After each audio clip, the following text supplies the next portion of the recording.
Now, ever since David, spelled d4vd, was arrested, people have already made up their minds about what happened. To a lot of people, this case already feels solved, but when you actually slow everything down and examine the evidence prosecutors claim they have against them, you begin to understand why this case has sparked such intense discussion. Over the past few weeks, more and more details have continued coming out, everything from the movements of the Tesla, the alleged purchases David made online, and the timeline prosecutors claim they've pieced together. To most people, it already feels like a slam dunk case. However, is that really the case? In this video, I want to take a closer look at the evidence itself, piece by piece, what prosecutors claim it shows, and what certain details may or may not actually prove. On April 16th, 2026, David Burke, known to the world as David, spelled d4vd, was officially arrested and charged with murder in connection to the death of 14-year-old Celeste Rivas Hernandez. According to prosecutors, David murdered Celeste after she allegedly threatened to expose the so-called relationship between them, something investigators say could have severely damaged both his career and public image.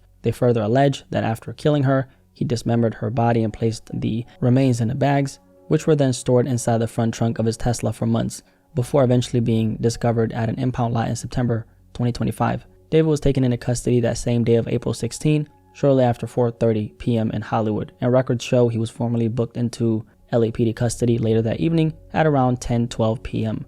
He's currently being held inside Los Angeles County's Twin Towers Correctional Facility, with his next court date scheduled for June 17th, 2026. And unlike a lot of celebrity cases we usually see, David was denied bond almost immediately after his arrest. Now, as David continues sitting inside the county jail awaiting for the next stage of this case, his legal team has reportedly been reviewing the massive amount of evidence prosecutors claim to have against him. And what's interesting is, looking back from the very beginning, David's defense team appeared to be taking a very specific approach here.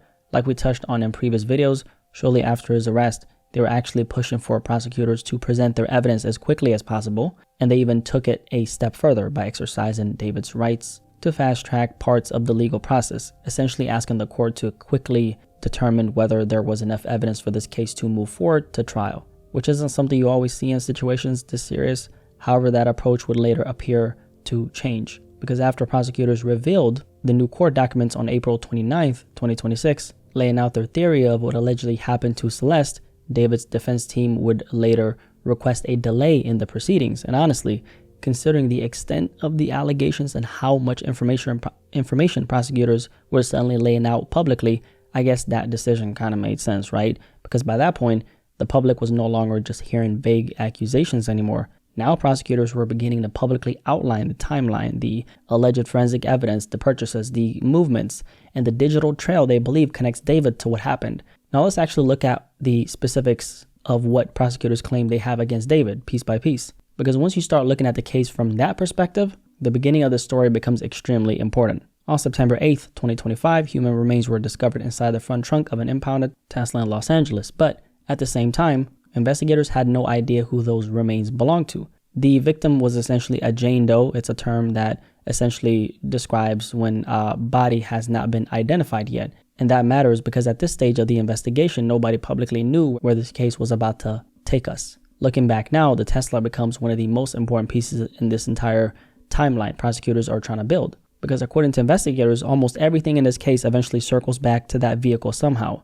Now, eventually investigators discover that the Tesla was registered to d4vd, spelled d4vd, but David himself, right? And looking back, this is where the case really starts changing. Because according to the LAPD, the Tesla had already been impounded and sitting at the yard after being towed there by the Los Angeles Department of Transportation. So, meaning for a period of time, the vehicle containing Celeste's remains was allegedly just sitting there without anyone publicly understanding the significance of what was inside. And honestly, before the Tesla was even connected back to David, the investigators at this point were still dealing with these unidentified remains inside this particular vehicle. But once that connection was eventually made, the entire investigation suddenly starts opening up from there. Looking back through the court filings and timeline prosecutors eventually laid out, this is one aspect of the case I don't think I fully focused on in previous videos, because once the Tesla is connected back to David, you kind of start realizing that investigators weren't just looking at one isolated incident in terms of isolated piece of evidence anymore. At this stage, they were trying to reconstruct movement, communication, timing, and ultimately what prosecutors believe happened behind the scenes leading up to Celeste's death. Now, mind you, at the time, you guys probably know how quiet everything was surrounding this case. We barely knew anything publicly, And honestly, I think a lot of people assumed that investigators were just sitting somewhere not doing shit behind this, excuse my French.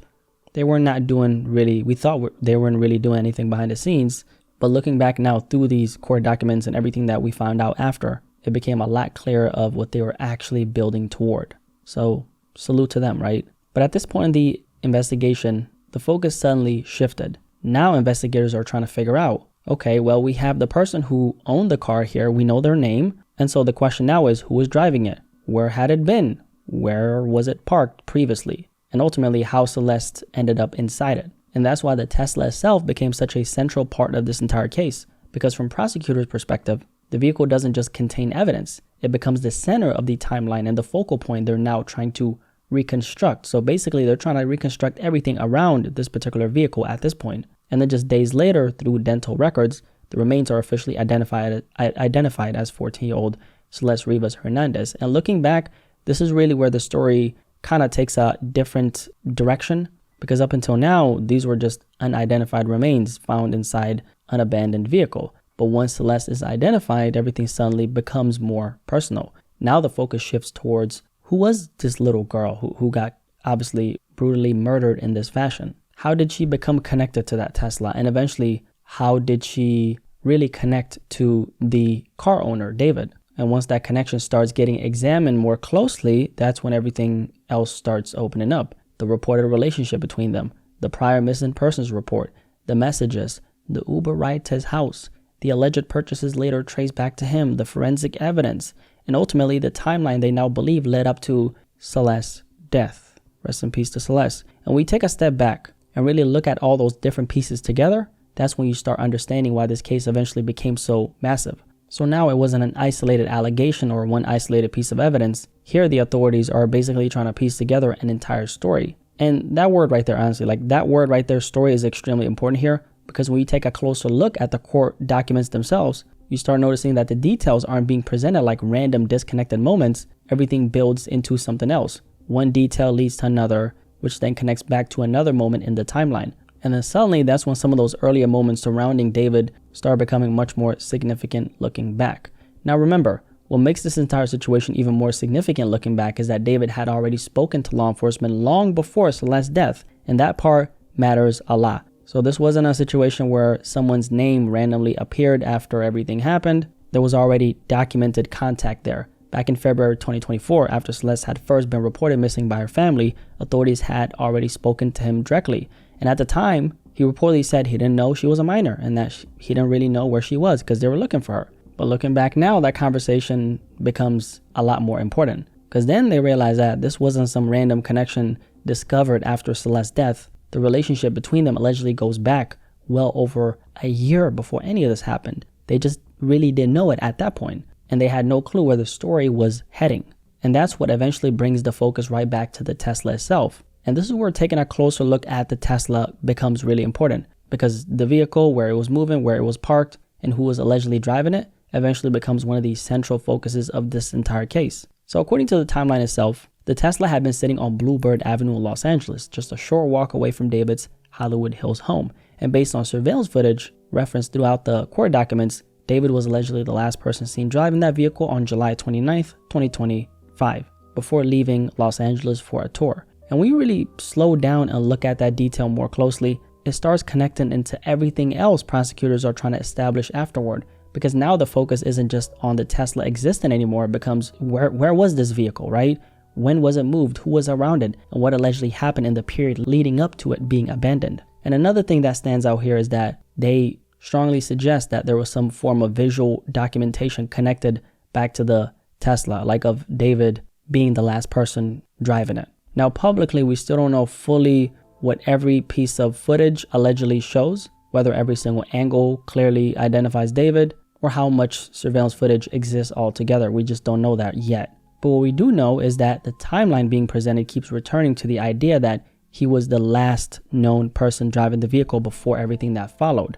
And interestingly enough, the Tesla wasn't parked somewhere deep across the city away from him either. According to the filings, and this is something that came out in April, it was sitting only a short distance from David's own home, literally like a walk away. So the vehicle is essentially just connecting back to the broader timeline being laid out. That's very important to note. Now, another thing worth paying attention to here is that the publicly released documents never explicitly state that the Tesla had been inside his garage before ending up on Bluebird Avenue. However, they do suggest that the vehicle was later moved there shortly before he left for a tour. And when you take a closer look at the timing surrounding all this, that's where the sequence of events start becoming especially important. Because according to the timeline being presented, we do know that David's Wither tour officially began on August 5th, 2025, which was just days after prosecutors say he was last seen driving the same Tesla on July 29th. And we take a step back and really look at the sequence right there as being laid out, you start understanding why the timing surrounding the vehicle keeps getting emphasized so heavily throughout the filings.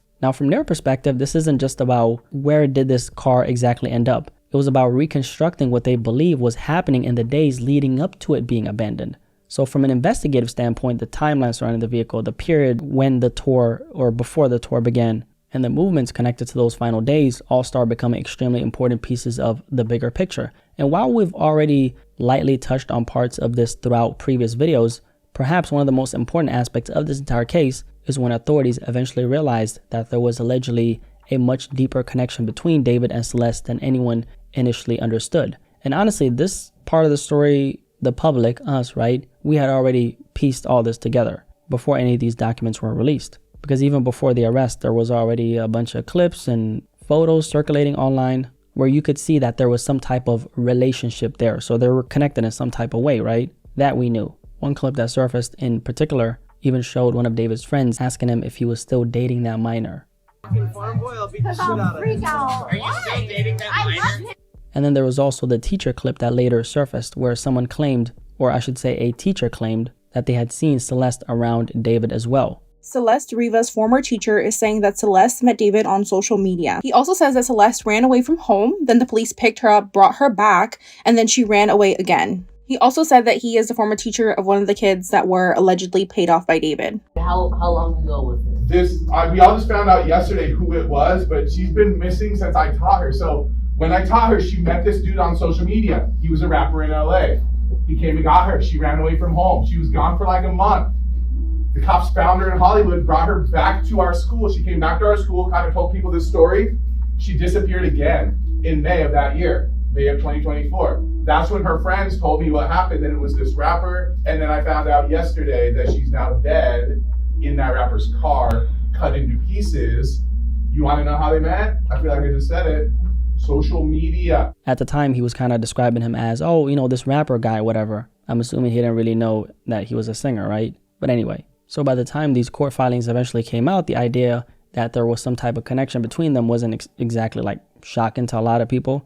We knew it, but the court documents confirmed everything and the extent of it. But what the filings allegedly also revealed was just how deep the connection may have gone. So it was already documented that these two were connected way before Celeste's death. And this is where we start getting into the actual documented history between them.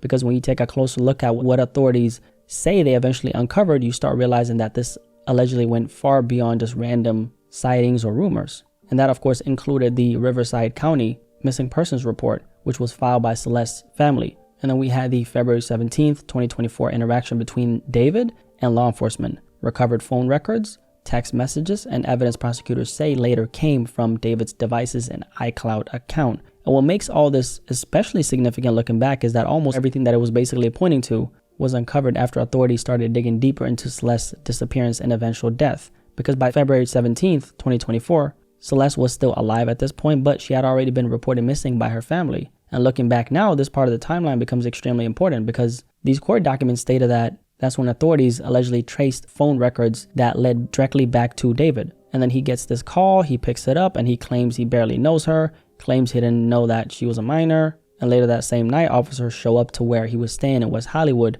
They tell him directly, yo, this girl is 13 years old. Also, she ran away. And she has officially been reported missing.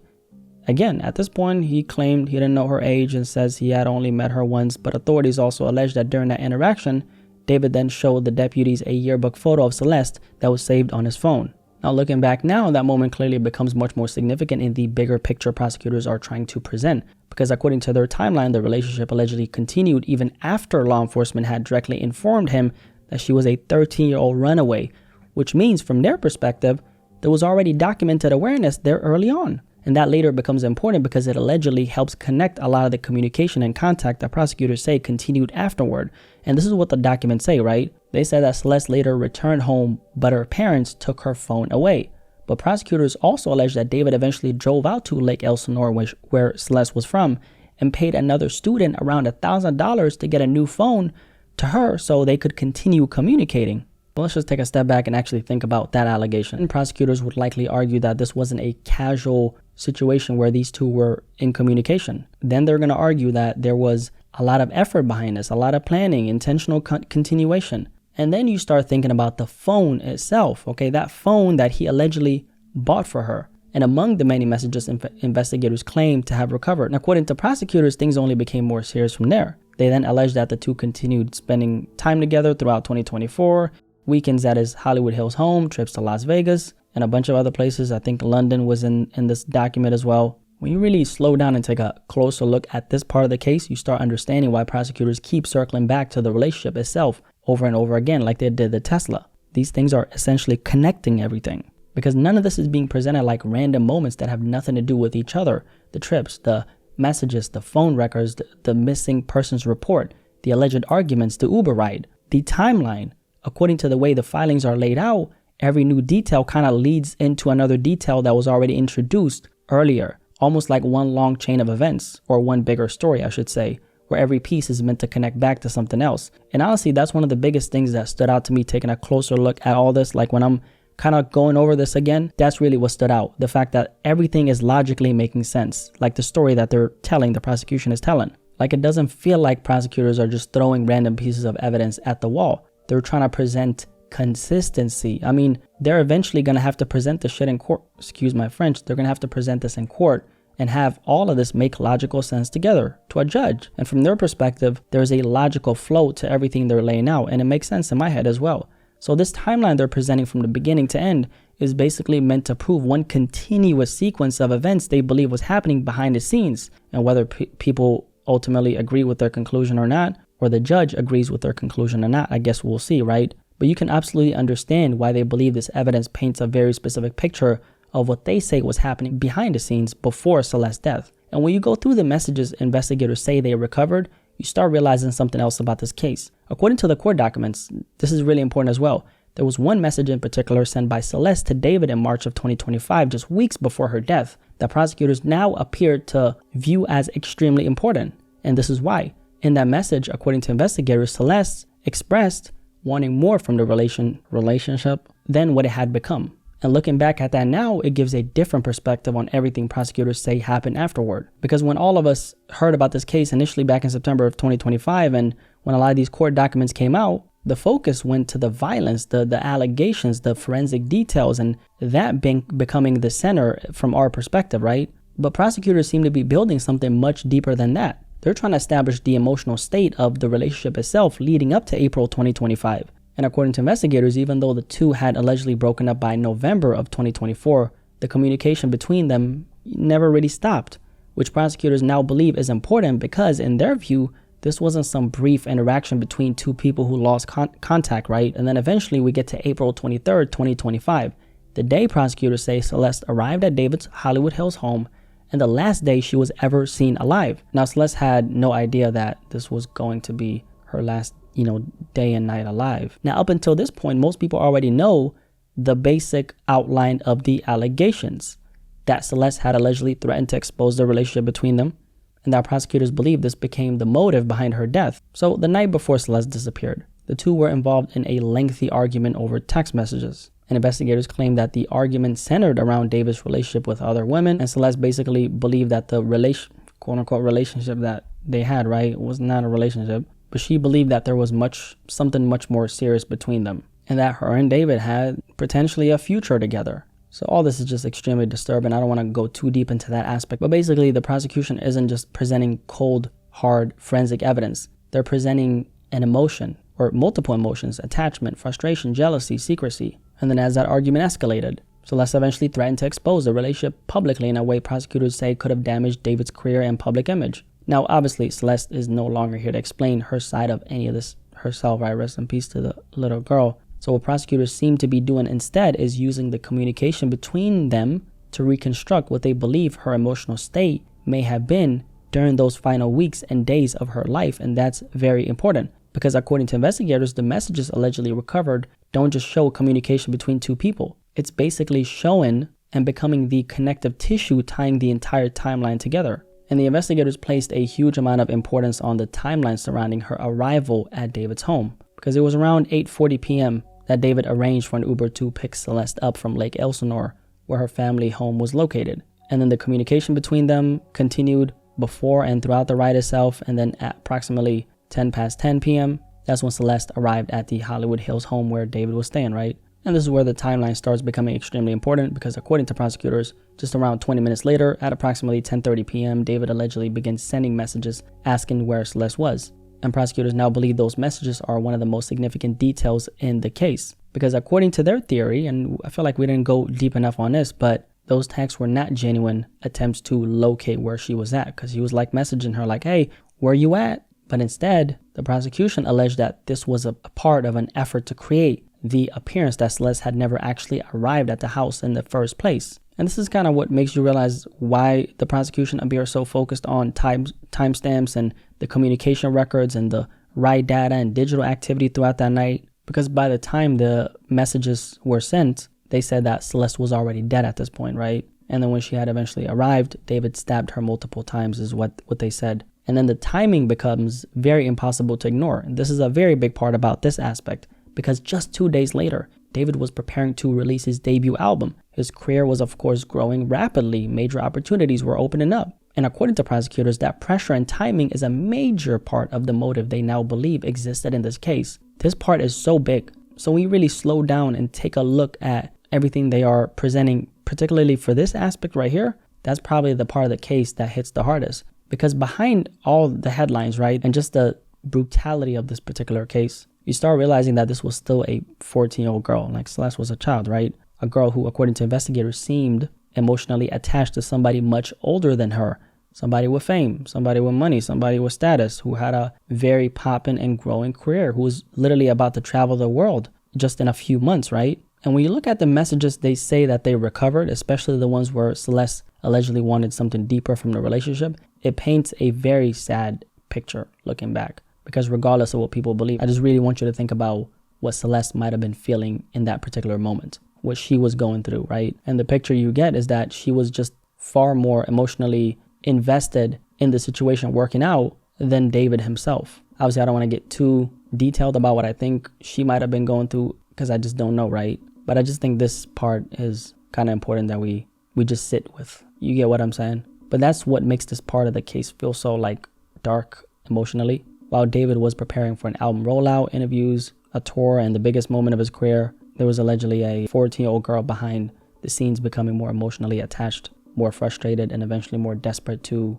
be acknowledged. And prosecutors now believe that the emotional tension is what everything else in this case eventually spiraled out of, right? And I guess that's where taking a closer look at the evidence becomes important, because if you really step back and think about how somebody would defend against all this shit, excuse my French, you start realizing why prosecutors structure the case the way they did. Because it's not just one thing here. They apparently have phone records, they have messages, they have travel, they have a timeline, they have alleged purchases, they have surveillance footage, and then the context surrounding all of it. Now, of course, defense attorneys are very creative people, and I'm sure eventually there will be arguments made about things like this being misinterpreted, or that some of these details don't necessarily prove murder by themselves, even though they have all this other shit too, right? For example, somebody could theoretically, I guess, argue that David and Celeste were simply close, that he was just somebody in her life, or that certain interactions are being framed in the worst way after the fact. But then again, prosecutors would eventually or immediately point to the age difference,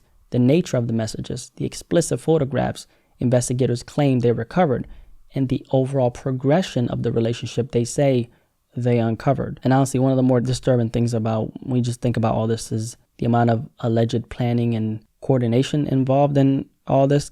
All this just seems so deep.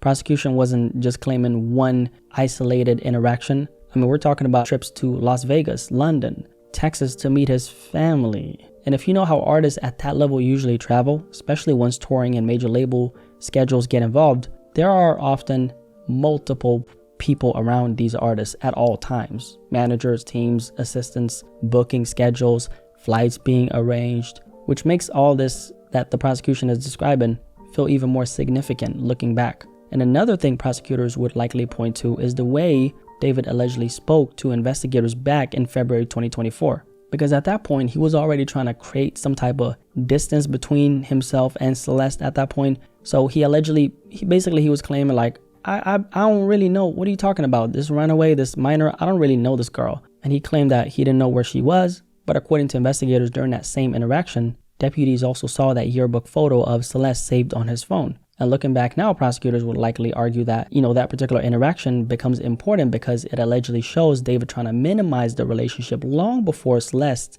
death ever happened. And then later, prosecutors say investigators discovered even more details through the autopsy itself. Because according to the autopsy report, and I made an entire video on this, but 2 of Celeste's fingers, including the finger that allegedly contained a tattoo of David's name, have been amputated and were never recovered. And prosecutors now allege that this may have been an attempt to further distance Celeste from him. Now, obviously, all this will eventually have to be argued in court, right? But we take a closer look at the evidence prosecutors are presenting, especially for this part as well, you can start understanding why they believe all of these details connect together into one larger story. Now, one of the things I've personally been wondering about while looking through all this is the tattoo itself. Because according to prosecutors, one of the fingers that was allegedly removed contained this tattoo of David's name. And when you really think about that detail, just think about that for a second. That opens up an entirely different set of questions. Because if they're claiming that these two were allegedly spending all this time together, traveling, staying at his house, flying to all these different places, meeting family members, then naturally you start wondering, when exactly did she get that tattoo? Because let's just think about this logically for a second. If investigators are able to determine roughly when she got it, then theoretically they could also potentially figure out where she got it, who may have been with her at the time. There's probably surveillance there or in the area. There's probably payment records, messages discussing it. If there's not actual payment records, was this perhaps paid by cash by another person? If that was the case, what does that show? Or even witnesses who saw them together around that period. And that's kind of what makes this entire case feel so layered from an investigative standpoint, because every new detail prosecutors introduce has the potential to connect back to another part of the timeline, whether that's the relationship, the traveling, the communication, the alleged secrecy surrounding everything. And then there's another very disturbing aspect to all this, right? Which is investigators claim they also recovered explicit photographs, which they say confirm the relationship had become sexual, right? And when you really stop and think about that for a second, makes the entire emotional dynamic